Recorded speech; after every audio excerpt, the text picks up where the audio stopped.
Live TV, where nothing is scripted and every second could be your last. These are some of the darkest moments in television history.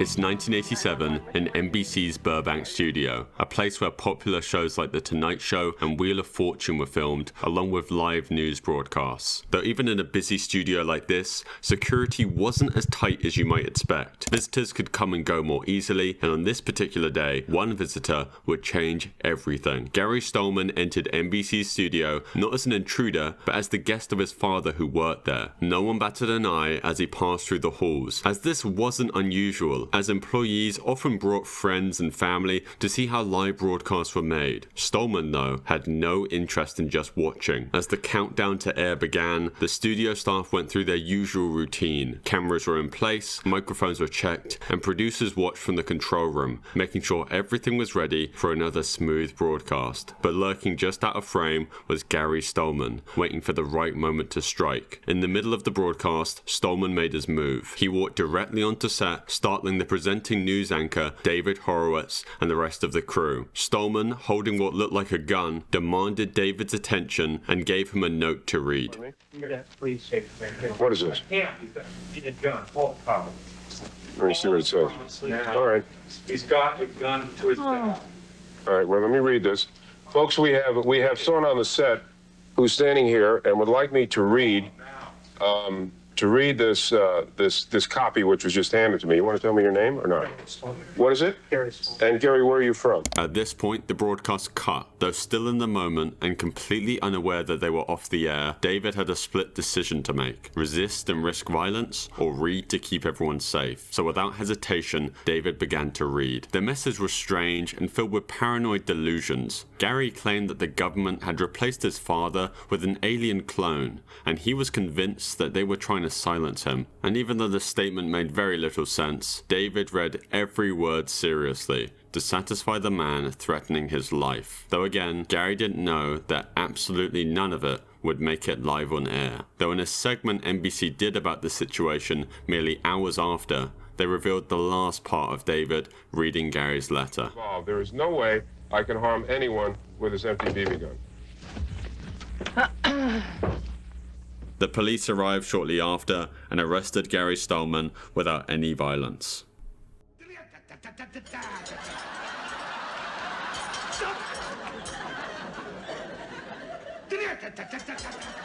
Tommy Cooper wasn't your typical comedian. Instead of telling jokes with punchlines, he used magic tricks. But the twist was that Tommy's tricks almost always went wrong, and they went wrong on purpose. He would bumble his way through a routine, fumbling cards or dropping props, and the audience would roar with laughter. And that's what makes this moment captured on live television all the more disturbing. Even though he played the fool on stage, Tommy suffered from intense stage fright. He would feel anxious every time before stepping before an audience, as deep down he was terrified of failing his fans. And to cope with that fear, Tommy turned to alcohol. His drinking became a way to manage the stress and calm his nerves. Over time, it became more than just a way to handle stage fright. It became an addiction that completely controlled his life. Even as his career soared, he would often show up late to shows and rush through them due to being so drunk by the time the cameras began to roll. Then, April 15th, 1984, Tommy was set to perform as part of a live broadcast called Live from Her Majesty's, a popular variety show airing on British television. It was a night like any other, or so it seemed. Little did the audience know that they were about to witness a moment that would be remembered forever. It's a Sunday evening, and over 12 million people are tuned in from the comfort of their homes, excited to see Tommy Cooper. When Tommy stepped onto the stage that night, everything seemed perfectly normal. The audience cheered at the sight of him, and he seemed ready to deliver another hilarious performance. Though just as he was getting ready to perform his first trick, it happened.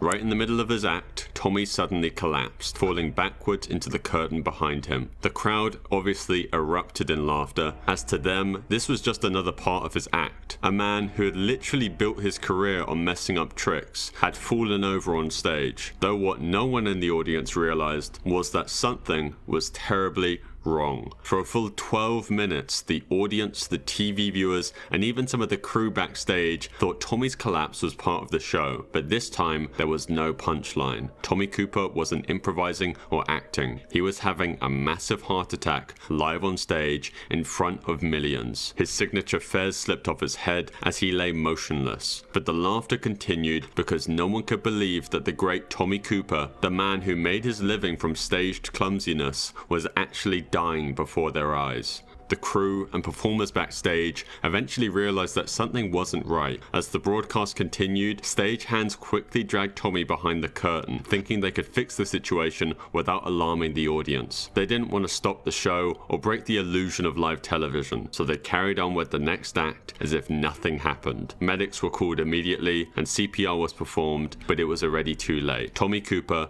had suffered a fatal heart attack. Despite the efforts to save him, there was nothing they could do. Tommy Cooper had passed away just feet from where the audience was still laughing at him, unaware of the tragedy that had just occurred. His body was found this week. His girlfriend got the life-changing phone call early Saturday morning. Sharon Badgett says she was stunned by the news. Throughout the time he'd been missing, she still kept hope he'd be found alive. Alison Parker and Adam Ward were journalists working for WDBJ7, a local news station in Virginia. On the morning of the 26th of August 2015, they were assigned to cover a story like any other day, though it would soon turn into one that no viewer would ever be able to forget. Alison was a 24-year-old reporter who grew up knowing she wanted to be a journalist, a career that allowed her to meet people and tell their stories. After graduating from James Madison University, she quickly found her place at WBJ7, where she was known for her professionalism and work ethic. Adam Ward, who was 27, was an experienced cameraman who often worked together with Alison. The morning of August 26, 2015 started like any other day for Alison and Adam. They were assigned to cover a local story about tourism at Bridgewater Plaza, a small shopping and recreation center in Monetta, Virginia. It was a peaceful, everyday assignment, one that both Alison and Adam had done many times before. That morning, Alison was scheduled to interview Vicky Gardner, the executive director of a small chamber of commerce, to discuss how tourism was affecting the community. As usual, Adam set up the camera, checking the angles, and making sure everything was ready for the live broadcast. Alison prepared her questions for the interview with Vicky, who was also getting ready to speak on camera. The interview began without any issues, but then, in the middle of the live broadcast, a figure appeared in the background, one that neither Alison nor Vicky took any notice of at first. The figure then moved closer towards the camera, and suddenly, several shots were fired. Viewers watching the live broadcast heard the sound before they could fully process what was happening. The camera, still rolling, captured the chaos as the camera tilted and fell. Alison and Vicky screamed and ran for cover, while Adam, still holding the camera, was caught in the crossfire. For viewers at home, the scene was confusing and terrifying. No one could have imagined that they were witnessing a real, live murder unfold on their screens. Colleagues back at the station were just as shocked, as the anchors who were monitoring the live feed were stunned as the screen suddenly cut back to the studio. Colleagues at the station tried to reach out to Alison and Adam, but there was no response. Within minutes, emergency services were called, and the plaza was soon flooded with police and medical personnel, but it was already too late. Alison and Adam had lost their lives, whilst Vicky had suffered a wound, but was able to at least physically recover in hospital after a surgery. The station's anchors, still shaken, had to continue the broadcast, not yet realizing the full scope of the tragedy that had just occurred. After the shooting, the gunman, still at large, uploaded his own footage of the attack onto Facebook. He eventually was found out to be Vesta Lee Flanagan II, a former employee of WDBJ7, the same station where Alison and Adam worked. Flanagan, who went by the on-air name Bryce Williams, had been a reporter at the station several years before the attack. Flanagan's relationship with the station was rocky from the beginning. He was known to clash with his colleagues and supervisors, often accusing them of discrimination and unfair treatment. His behavior at work became increasingly erratic, and it led to a series of complaints from co-workers. He accused some of them, including Alison and Adam, of making racist remarks. Flanagan was also seemingly obsessed with other tragic events, like the attack on Charleston Church committed just 2 months earlier. After the police had tracked him down, it eventually led to a very short, high-speed car chase, and after being ran off the road, being surrounded by the police, Flanagan decided to end his own time on Earth. In his car, they found a wig, several disguises, and 3 license plates. The station that day was forced to balance mourning the loss of 2 team members while continuing to provide news coverage to their audience, including coverage of the event itself. Wearing black trunks, weighing 144, the challenger, Emil Griffith. It's the early 1960s, a time when boxing was one of the most popular sports in America. 2 names stood out in the world of welterweight boxing, Emil Griffith and Benny Kid Paret. Both fighters were skilled, ambitious, and determined to be the best, and the 2 had faced each other twice before, with Griffith winning the first match and Paret winning the second, capturing the welterweight title. As their rivalry was heating up, the boxing world was eager for their third and final showdown, what everyone expected to be the fight of the year. In the weeks leading up to the match, tension between the 2 fighters had begun to escalate. During the weigh-in before the fight, Paret had reportedly called Griffith a homophobic slur in front of the press, knowing it would strike a nerve. You see, at the time, being openly gay or bisexual was not accepted in mainstream society, especially if you were competing for the championship of such a masculine sport. Griffith, who was in fact bisexual, knew it could be career-ruining if his secret came out, so he likely took the remark very personally, and it could have turned the fight into something more than just a championship match. With the stage set, fans packed into Madison Square Garden on March 24th, 1962, to witness the third and final battle between these 2 rivals, a fight that people would remember for all the wrong reasons. From the very first punch, it was clear that this wasn't just another fight. In the earlier rounds, Paret had been able to hold his own, as he was no stranger to taking hits. But this time, something was slightly off, and as the rounds went on, the fight turned into a brutal back and forth, both men trading punches in the center of the ring. But by the 12th round, the fight had taken a toll on both men. But for Benny Paret, things were getting worse. After enduring round after round of punishment, he was visibly exhausted. His legs were shaky, and his arms were slow to come up in defense. Then it happened. In the corner of the ring, Griffith saw his opening. Paret was pinned against the ropes, unable to escape. Griffith unleashed a barrage of punches, one after the other, with no sign of stopping. Left hook, right hook, uppercut, each punch landed cleanly, and Paret had no answer. His hands dropped, his body went limp, but Griffith kept going. The referee hesitated for just too long. In that moment, Griffith continued to pound Paret's unprotected face and head, landing 29 unanswered punches in a matter of seconds. Finally, the referee stepped in and pulled Griffith off of him, but the fight was over. Paret slumped to the canvas, unconscious. Griffith left the ring that night as a victor. To him and to everyone around him, it was just another fight. A brutal one, but just another fight. Paret was carried out the ring on a stretcher, unconscious and unresponsive. Griffith watched as his rival was taken away, perhaps knowing that he went too far, but not how bad it truly was. As Paret arrived in hospital, the doctors quickly realized the extent of his injuries. He had suffered severe brain trauma from the fight. A week had passed, and he had still not regained consciousness from being knocked out in the ring, and remained in a coma. Griffith would try for hours to visit Paret after learning of his condition, but was barred entry. Then on the 10th day after the fight, Benny Kid Paret would pass away due to the damage done to his brain. Griffith would then become the target of Benny's fans, who were absolutely convinced that he had killed the man on purpose. Benny Paret's death was not the first time a boxer had died from his injuries sustained in the ring, but it was one of the most public and devastating examples. The brutal nature of the fight, the intensity of Griffith's punches, and the failure of the referee made it not only tragic, but extremely controversial. The referee of the fight, Ruby Goldstein, would never find work again after the incident, and Griffith himself, now carrying the heavy burden of Paret's death, would continue his boxing career, but it was clear that things would never be the same. Though he went on to fight many more matches, he seemed to be different. out of his next 23 matches, he would only win 9 of them, setting his final record at 85 wins to 24 losses. Emil Griffith said himself that he could never quite punch someone with the same strength again out of the sheer fear of claiming another life accidentally. England's under-23 squad kept his feet on the still icy pitch. Substitute Gary Hare was lurking, and it looked every inch a replay.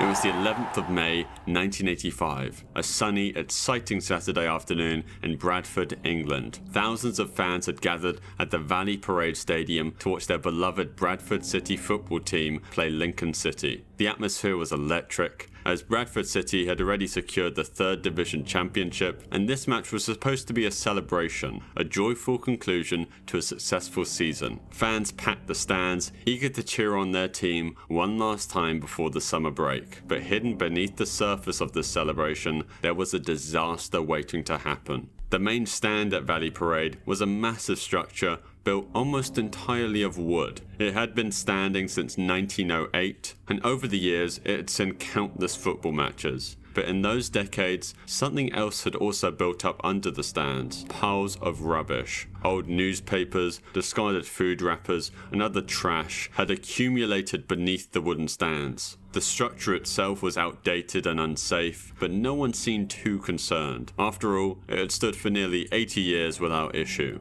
What fans didn't know was that the stand was scheduled for demolition just 2 days later, as workers were supposed to come in and tear it down because of the safety concerns. The club had been warned several times about the safety risks it posed, as inspectors had pointed out the dangers of the paper and rubbish collecting underneath the stand, but at the moment, during the match, no one was thinking about any of that. People were focused on the game, on celebrating, and on the bright future ahead of their team. Around the 40th minute of the match though, things began to take a dark turn. A small wisp of smoke appeared from underneath the wooden seating area. At first, most people didn't notice. It seemed too minor to worry about. Maybe someone had lit a cigarette. But what started as a tiny flicker of smoke quickly grew into something much more dangerous.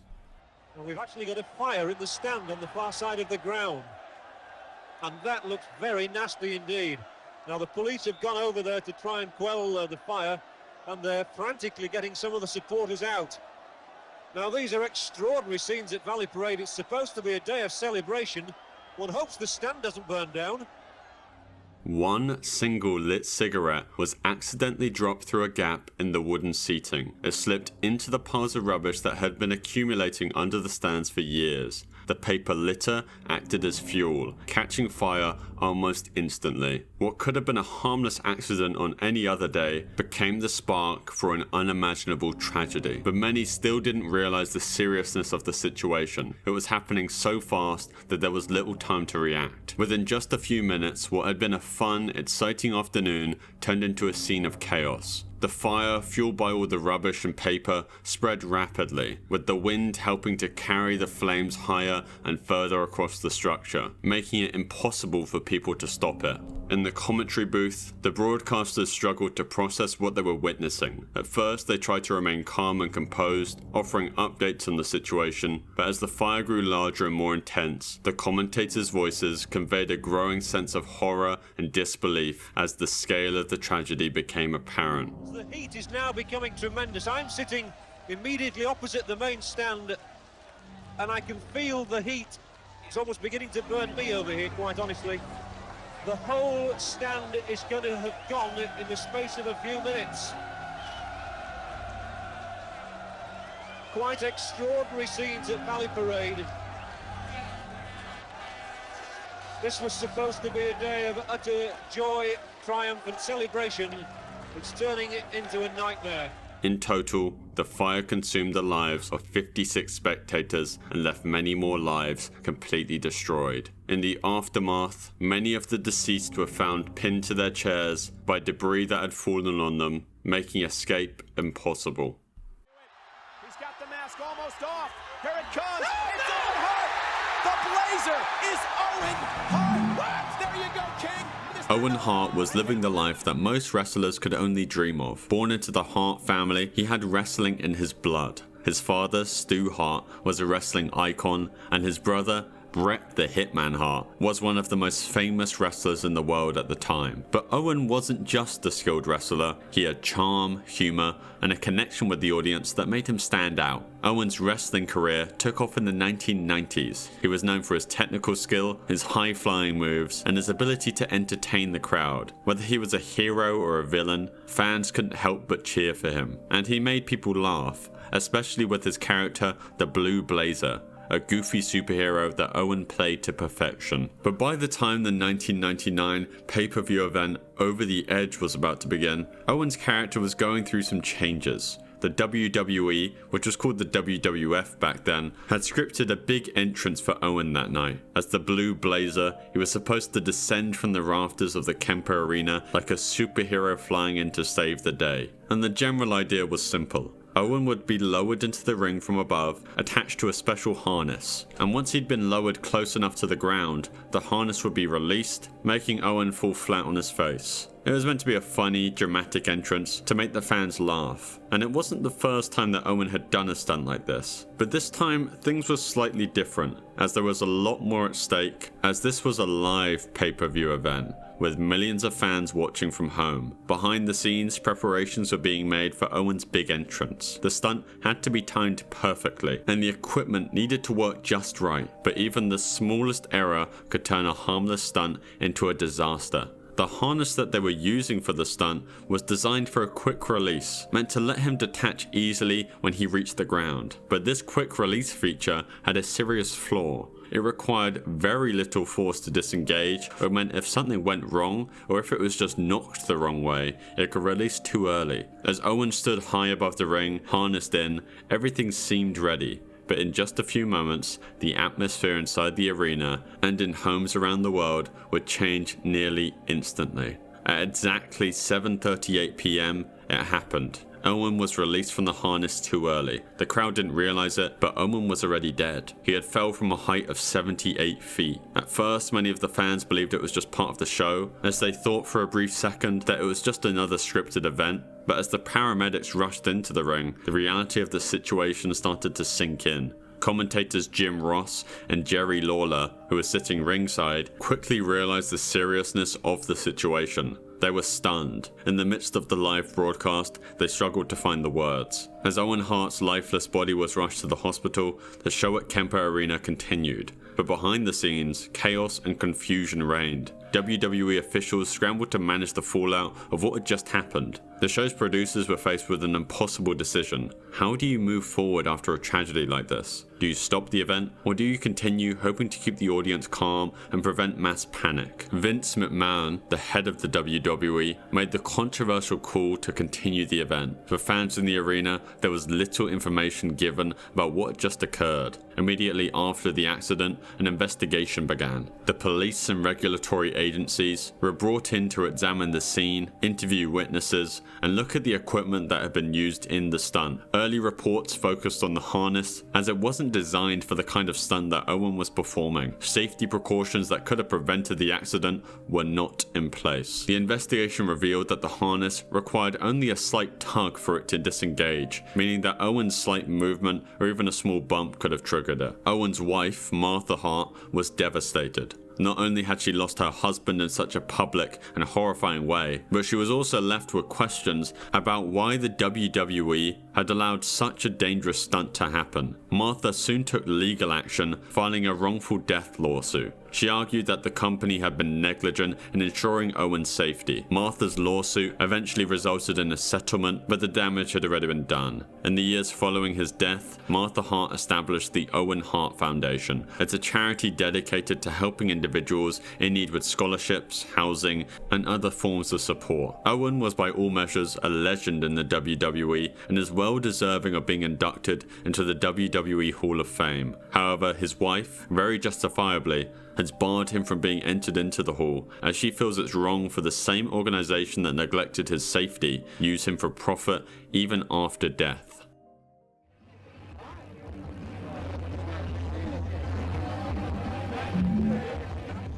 The Station nightclub in West Warwick, Rhode Island, was a small local venue, but on the night of February 20th, 2003, it was packed. People were excited to see Great White, a popular rock band from the 1980s. Over 460 people crowded into the club, ready for a night of loud music and fun. But there was a problem. The nightclub was only supposed to hold 404 people. That night it was over capacity, as too many people squeezed into too small of a space. People were standing shoulder to shoulder with barely any room to move, and everyone focused on the band, unaware of the hidden dangers around them. As the band got ready to play, Great White decided to add a special effect to their show: pyrotechnics, small fireworks that were set to go off on stage. These kinds of effects are exciting to watch, but can also be very dangerous, especially indoors. The owner of the station had lined the walls and ceilings with foam to make the club soundproof. Unfortunately,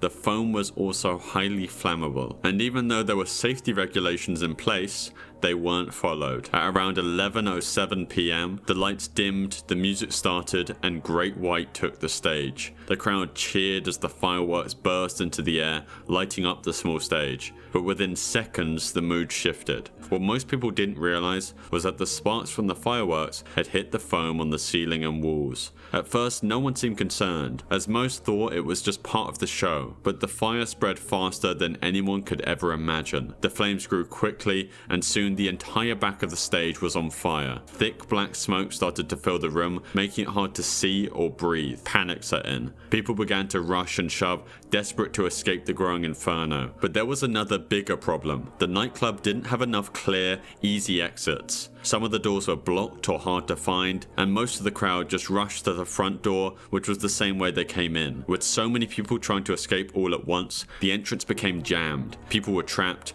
and the fire was spreading even faster. It took less than 90 seconds for the flames to completely take over the club. As the fire blazed, it was already too late for many inside. The flames had grown so quickly that even with firefighters arriving on the scene within minutes, there was little they could do. The fire had burned so intensely that parts of the building had collapsed before the emergency teams could fully intervene. Initially, the local news station was simply there to cover the event as part of their community spotlight, but in the end, they recorded the deaths of 100 people that night. As the news spreads, air traffic over Sydney is diverted. There are evacuations. The Sydney Opera House, the U.S. Consulate, which issues an emergency warning to Americans. The morning of December 15th, 2014 started as just another Monday in the city of Sydney. The Lint Cafe in Martin Place welcomed customers, offering a break from the busy streets outside. This peaceful setting would become the center of a national crisis. Located near the center of the city, the cafe was perfectly positioned right across the street from the 7 News television studios, where they would soon broadcast the cafe to millions of eyes across the country. But everything changed when a man dressed in a long black robe walked into the cafe. His name was Man Haron Monis, a self-proclaimed sheik with a very troubled history. Monis had been in the news before. He was known for his radical views and run-ins with the law. For instance, to protest against Australian troops being deployed in Afghanistan, Monis would write letters to the families of fallen soldiers, which would essentially make fun of them and insult them. But on that day, he had more than just controversy on his mind. He carried a shotgun, and in a few short moments, he took control of the cafe and the people inside. Then, Monis revealed his plan. This was not just a hostage situation, it was something far more terrifying. The customers and employee were now prisoners, and Monis made it clear that no one would leave unless his demands were met. But the question of what he actually wanted hung in the air as Monis forced the hostages to display a black flag with Arabic writing in the cafe window. From the outside, onlookers had no idea what was happening inside, but soon the entire country would find out. As soon as the first news of the hostage situation broke, television networks scrambled to capture every detail, with cameras from the 7 News studios just across the street already rolling, as viewers at home had a front row seat to the terrifying events as they unfolded in real time. For the first time, Australia was experiencing a hostage crisis broadcast live across the country. Inside Inside the cafe, Monis knew exactly how to use the media to his advantage. He wasn't just looking for attention, he demanded that his message be heard, not just by those in the cafe, but by the entire world. Soon after the siege began, Monis made his demands clear. First, he forced some of the hostages to call the media using a phone in the cafe and tell them to broadcast his words. This is an attack on Australia by the Islamic State. He demanded that the news stations deliver this message to the public immediately, hoping to create fear and panic. But that wasn't all. Monis also requested something even more symbolic, a flag. He demanded that an Islamic State flag be delivered to him at the cafe, as Monis wanted to show the world that he was acting on behalf of ISIS, even though the group itself had no direct connection to him, as it seemed like his goal was clear, to be seen not just as an isolated attacker, but as part of something much larger and menacing. If the media broadcasted his message and the flag was delivered, Monis believed he would have more power to influence the whole city. But even with the cameras rolling, the authorities did not give in. The police and media hesitated to fulfill Monis's demands. Broadcasting such a statement could cause widespread panic, and delivering the flag would only give him more power. Though officials knew the situation was fragile, any misstep could provoke Monis and lead to a devastating outcome. But while they deliberated on how to handle Monis's request, the world watched. Every passing hour felt like a lifetime, and the tension only grew. But the demands did not stop there. Monis also claimed that 4 devices had been planted around Sydney, ready to go off if his orders were not met. This declaration sent a wave of panic throughout the city. As the police raced to search for these potential bombs, the media continued its wall-to-wall coverage, showing the live footage of the cafe, while reporters speculated on what might happen next. The New South Wales Police Commissioner, Andrew Scipione, took charge of the search for these supposed devices. The police force was stretched thin as it is, having to both monitor the hostage crisis unfolding at the cafe and scour the city for these bombs, though their top priority was preventing a city-wide catastrophe. No corner of Sydney could be left unchecked, and the clock was ticking. But where would these devices actually be? Monis hadn't given the authorities any details, and he provided no specific locations for the devices, just the chilling fact that they were out there somewhere. The vagueness of the threat made things even worse. High-profile locations such as government buildings, train stations, and tourist areas like the Sydney Opera House were all potential targets. These places were filled with people, all unaware of the potential danger they were in. People across the city held their breath, wondering if Monis's threats about the bombs were real. Streets were cleared, businesses were closed, and police forces were on high alert. But as hours passed, nothing was found. Outside the cafe, the cameras continued to roll. What made this situation so unique and so frightening was the fact that Monis knew that it was happening live in front of everyone. In real time, millions of people, even beyond Australia, were following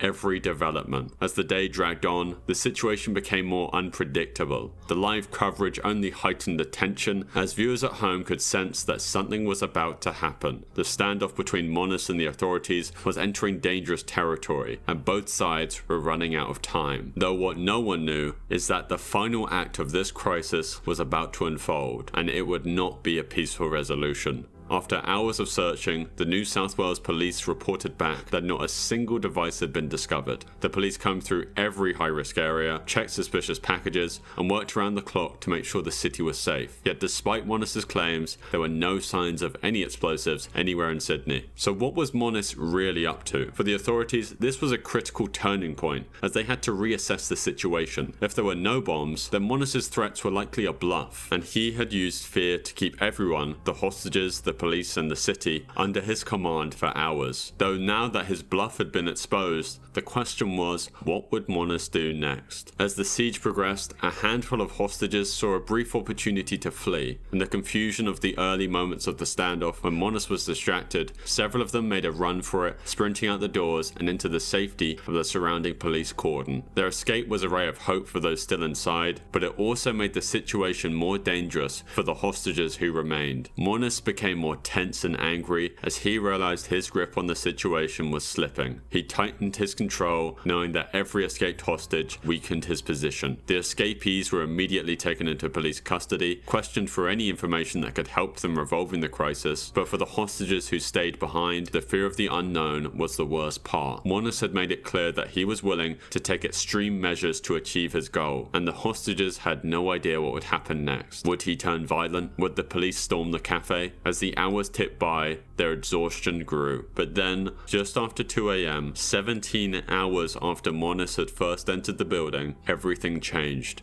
Moniz had forced one of the hostages, cafe manager Tori Johnson, to kneel on the ground. In that horrifying moment, Moniz pulled the trigger, ending Tori's life. The sound of the gunshot echoed through the cafe, and the police outside knew they had no choice. They had to act. The raid began almost instantly. Heavily armed tactical police stormed the cafe, breaking through the windows and doors in a desperate bid to end the siege. The hostages, terrified and exhausted, dove for cover as gunfire erupted between the police and Moniz. The raid was swift and intense, and in a span of just a few minutes, the cafe was filled with smoke and chaos. Hostages scrambled to the floor, trying to protect themselves from the crossfire. Moniz fired back at the police, but he was outnumbered and outgunned. In the confusion, he was shot and killed, bringing the siege to a violent end. But the tragedy wasn't yet over. In the aftermath of the raid, it became clear that another hostage, Katrina Dawson, had also lost her life. She was fatally wounded by shrapnel during the exchange of gunfire between the police and Moniz. Katrina Dawson's death, as well as Tori Johnson's, were two devastating blows to the already horrific situation. What about in the parking lot area? I know they've been doing a lot of, I think that's where they have recovered the body or whatever they recovered from there. Body? Lauren Giddings had just graduated from law school and was about to begin the next chapter of her life, but that chapter was cut tragically short. Lauren lived in Macon, Georgia, near Mercer University, where she had spent those last few years studying hard to become a lawyer. She was known by her friends and family as smart, caring, and determined, someone who always put in the effort to achieve her goals, and everything seemed to be going well for her. But on the 25th of June 2011, something strange happened. Lauren suddenly stopped answering her phone. Her friends tried to call and text her, but there was no response. At first they thought she might just be busy, or just taking some time for herself. But as the hours turned into days, their worry grew. Lauren's family, far away in Maryland, began calling her friends and neighbors, hoping someone knew where she was. And her friends stopped by her apartment, hoping to find her, but there was no sign of Lauren. The door was locked, and no one had even seen her leave. Friends noted that Lauren's apartment was unusually clean, almost too clean. Everything was left as if she had just stepped outside for just a minute. Her keys, her purse, and even her cell phone were all inside, but there was still no sign of Lauren. And this was completely out of character for her. Lauren was always responsible, always in touch with her loved ones. And the fact that she had disappeared without a trace made her friends and family worry that something terrible had happened. The local community quickly rallied to search for her, but each day that passed without any news made it feel more and more hopeless. Soon, Lauren's disappearance caught the attention of local news stations and even people across the country. Flyers with her picture were posted everywhere, and everyone was asking the same question: where was Lauren? The police started to begin their investigation, searching her apartment and interviewing anyone who might have seen or heard from her. They looked for clues in her personal life, like if there was anyone she had argued with, or if she had just left on purpose. But nothing added up. As the search for Lauren intensified, more and more people from her apartment complex spoke out, hoping to provide helpful information. Among them was one of her neighbors, a man named Stephen McDaniel. At first, he seemed like just another concerned friend. Stephen lived just a few doors down from Lauren in the same apartment complex. He was quiet, kept to himself, and seemed like any other neighbor. To those who knew him, Stephen was a bit of an oddball, being awkward and introverted. Like Lauren, he had just graduated from Mercer University, and they had taken some of the same classes, though they weren't particularly close. Dressed in a plain shirt and standing outside the apartment building, Stephen agreed to speak to WGXA, a local TV station, about Lauren's disappearance. Yeah, she and I we were both JD students. We graduated back in May, What kind of person was she? I mean, what did you see? I mean, she's as nice as can be. I mean, very personable, very much a people person. Do you know any enemies she might have had, somebody that might want to hurt her? No, we don't know where she is. I mean, the only thing we can think is that maybe she went out running and someone snatched her. But something about Stephen's interview would soon make headlines for a completely different reason. As the interview progressed, the reporter had a shocking update to share. During the broadcast, the reporter revealed that a torso, Lauren's torso, had been found in a trash bin right outside the apartment complex. I mean, we just don't know where she is. What about in the parking lot area? I know they've been doing a lot of. I think that's where they had recovered the body or whatever they recovered from there. Body? Had you heard anything? Had you seen anything there? Had you seen anything there? I mean, we don't know if this is the same person. You know what I mean? Like, they took out a body there earlier. We don't know if it's the same person or not. So that's how we're trying to ask people if they know who lived there. Are you okay, sir? As he struggled to keep it together upon hearing the news, McDaniel decided he needed to sit down, which, for anyone watching, seemed to be a very appropriate reaction upon hearing such horrible news. However, in hindsight, Stephen's reaction wasn't the shock of someone hearing about a friend's death for the first time. It was the fear of a man who realized his gruesome crime had just been uncovered. In the days following the interview, the police had already started to suspect that Lauren's killer was closer than anyone realized. Investigators began looking more closely at Stephen McDaniel. At just a glance, McDaniel didn't quite fit the profile of a killer. He wasn't violent, had no criminal record, and always kept to himself. But the police decided to search Stephen's apartment just 2 doors down from Lauren's, and what they found painted a terrifying picture of what had really been going on in Stephen's mind. Inside the small, cluttered apartment, the police discovered a collection of disturbing items. They found a master key to the apartment complex, something Stephen had stolen from the building's maintenance room, as this key allowed him all access to any apartment, including Lauren's.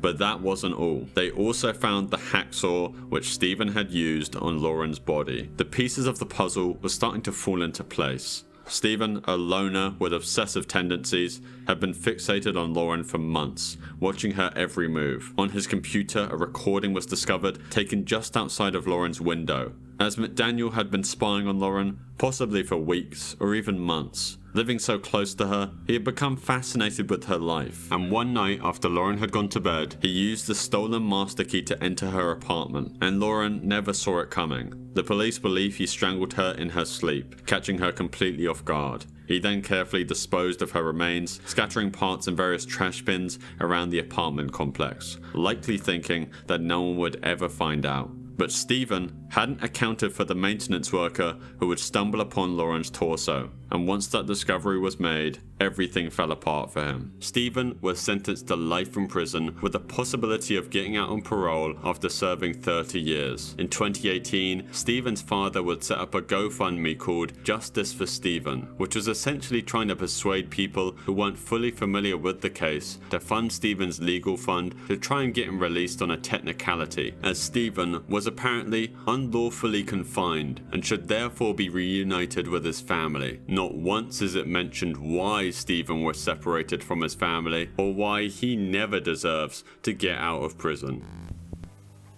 And before this video ends, let me take a moment to talk about today's sponsor, Incogni. Now, literally the day after I got my first paycheck at my first job, I got a spam email telling me I needed to give the government £300 in Amazon gift cards or I'd go to prison for tax evasion. Even though I knew it was a scam, it still scared my little brain at the time. I'm sure you've also gotten a scam call or email before, so how did these scammers actually get your info? Well, they likely bought it. You see, data brokers are companies that scrape your data, being your phone number, email, name, and even browsing history, and then sell them off to these scammers. You have the right to ask these companies to take your data off the market, but there are hundreds of them all across the internet. Incogni helps you track back your data and get your name erased from these data brokers' records. You simply make an account, tell Incogni who you are so it knows what to take down, and that's basically it. It will automatically send these companies requests to take down your data and update you and alert you on the progress. They have a 30-day money-back guarantee, so you can try it out risk-free, and you can get 60% off an annual plan just by using my Serious link in the pinned comment and description. Thank you Incogni for sponsoring this video.